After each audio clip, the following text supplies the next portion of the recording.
Ang pagsunod sa Diyos, una, sambahin mo siya nang wala ng iba at huwag kang magtatambal sa Kanya.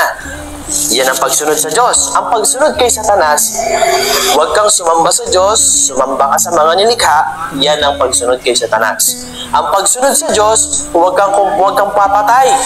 Ang pagsunod kay Satanas, pumatay ka. Ang pagsunod sa Diyos, huwag kang mangangalunya.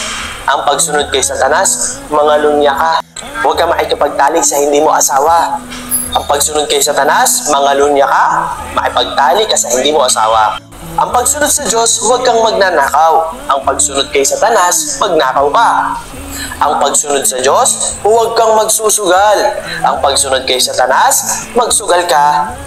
Ang pagsunod sa Diyos, huwag kang uminom ng alak. Ang pagsunod kay Satanas, uminom ka ng alak. Ang pagsunod sa Diyos, huwag kang kakain ng baboy. Ang pagsunod kay Satanas, kumain ka ng baboy. Yan po ang pagsunod kay Satanas. Nakikita nyo sa mga larawan. Kaya kapatid, asan ka kaya? Sa landas na tinatahak. Dalawa lang ang landas. Landas patungo sa Diyos, ng pagsunod sa Diyos, landas ng pagsuway sa Diyos, or landas ng Satanas. Ito naman ang landas ng pagsunod sa Diyos. Mahalin ng magulang, huwag ka magnakaw, huwag pumatay, sambahin lamang ang nag-iisang Diyos, mahalin ang ating mga asawa.